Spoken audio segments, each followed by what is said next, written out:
Association will be accepting donations to finance and maintain the substation.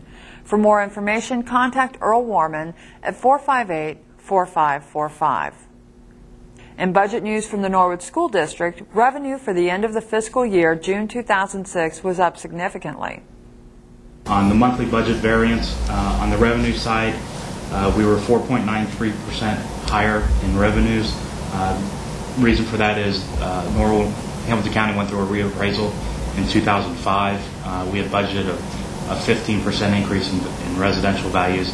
In actuality, they went up by 27%. So we did see an increase in real estate taxes. Last fiscal year's numbers compared to the year before. On the revenue side, we were up 3.55% over the prior year, fiscal year. And on the expenditure side, we were 1.53% less on expenditures. So we did improve in that area. However, when you take a look at total revenues and total expenditures, we spent a little over $924,000 more than what we took in. Starting with the academic year 2007, Ohio students now have the opportunity to receive up to 4 years of paid tuition and fees at Miami University. To qualify, students must be residents of Ohio, a first-time freshman, have a family income of less than $35,000 a year, and academically qualify. Miami University is ranked second best in the Midwest among schools that offer master's degrees. At the June Norwood School Board meeting, board member Ken Miracle questioned an expense of $42,000 on rubberized playground improvement that was not presented to the board for approval. Each month, Mr. Rabe gives me a copy of the purchase order log, and I did have a question. We had a PO that was issued on May the 11th for playground rubber surfacing, and it was for $42,500, which exceeded the $25,000 that we should be voting on. Can we pass around to you? It's a brochure that OSB publishes regarding competitive bids. I know we talked about this last month. Competitive bidding, the law states building, repair, enlarge, improve, or demolish any school building. So because it was the playground, it wasn't related to a building, so therefore it wasn't necessarily had to be competitive bid, sealed bid. I know the playground equipment, there was 3 quotes that they did receive on it. And obviously we chose the lower of the 3. And that's basically the main reason why it wasn't bid out, is it wasn't part of the building. But I know there were additional quotes received. On the front side of that same pamphlet, it talks about repairs and improvements of school property. Right. That needs to be underneath the competitive bidding.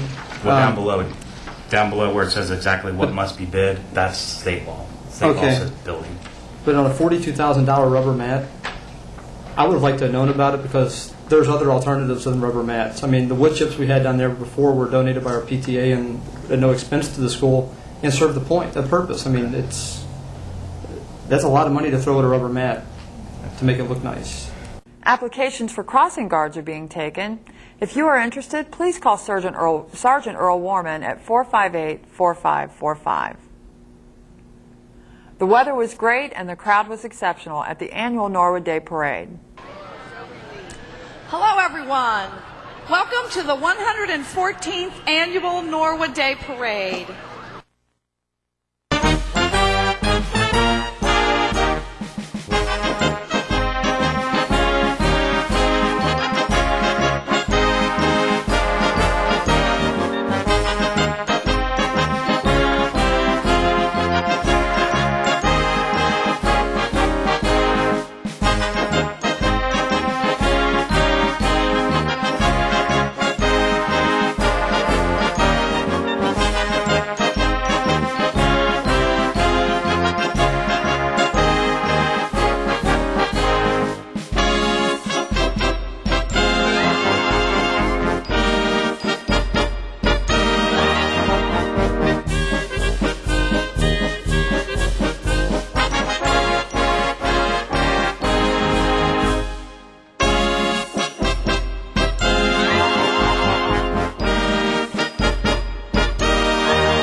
City Council has approved creation of a new part-time position, budget analyst, at a proposed hourly rate of $25. Analysis isn't done. And in large part, it's done because there isn't anybody to do it. There's nobody that's got the time. Yes, I mean, Mr. Sanker's got experience. I have some. The mayor, the auditor, the treasurer. And it's just not, quite honestly, it's not getting done. Despite all these talented people that work for the city, they have other things to do. I would expect this to be a permanent position. I would expect this also to last beyond the current fiscal emergency, because it's a function that the city is obviously needed. If we'd had a budget analyst, I got to admit, the mayor was right. If we'd had one in the 90s, we probably wouldn't be here today. Thank you, Madam President. I'll tell you what a budget director would have done if we'd had one 2-3 years ago. A budget director would have been the person that come to council and said, you can, 2-3 years ago, you cannot give out a contract that gives 15% raises over 3 years. You cannot give out a contract that adds 14% raises over 3 years when we have a $2 million shortfall this year. You cannot give, you cannot have a contract that requires you to hire more people. You cannot continue to pay for this. That's what a budget director would have done. Councilman Schneider was the lone dissenting vote on the ordinance, which passed with all 3 readings in the same meeting. I'd like to clarify my position because I will be voting no on this, and I don't think I could vote yes to add a person to the City of Norwood right now for a couple of reasons. One is that we are still in the red, and a lot of people on this council voted to eliminate a bunch of positions to help the city recover and try to get us back into the black. I think we're moving in that direction, but I don't think we're there. And 2, we're pushing our employees to take 0 raises whatsoever. So as gas prices go up, as cost of living, as all of the problems, we're negotiating with them saying, we can't afford to give anything else. We just can't do it. And I think that it would send a wrong message to add a person at this time, and in light of that. The third one, and I think it's important, is that I feel like we potentially could lose the sight of our goal, which is to get back in the black and get into a position where we can treat our employees the way they should be treated. We also, and I think we've heard many times where the unions or where people have not filed grievances, and we've had the unions working with us and not filling positions. And to add a budget analyst at this point, I think sends potentially the wrong message to them, that potentially their job is not as important as other jobs. And there are a couple of reasons, and those are the ones I pointed out. But I've had a lot of discussion with a lot of different people that felt that adding a budget analyst at this time is just not the right thing to do. If your child is attending Allison, the city has designated a pick-up and drop-off zone. What we're in the process, we've ordered the signs. The drop-off and pick-up zone will be on Allison Street itself, between Weir and Cortland Avenue, and there'll be no parking as there is right now, except for drop-off and pick-up. So that problem or that issue has been taken care of, resolved. Cincinnati financier Carl Linder, born and raised in Norwood, recently gave the Norwood Service League $100,000 worth of stock in his company, American Financial Group Incorporated. The Norwood Service League provides a range of services to those in need, including job training, food, and rent payments.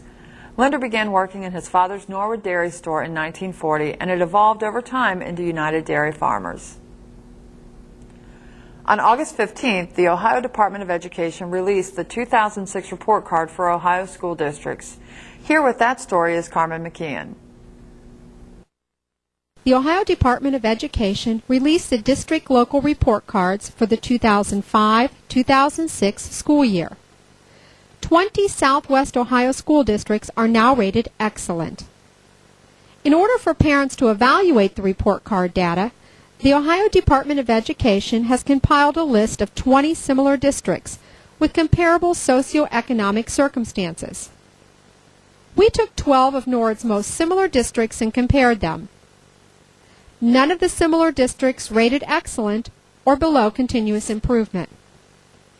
7 were rated effective, and 5 others rated the same as Norwood, that is, continuous improvement. Of the similar districts in Hamilton County, all rated effective except Norwood. Norwood students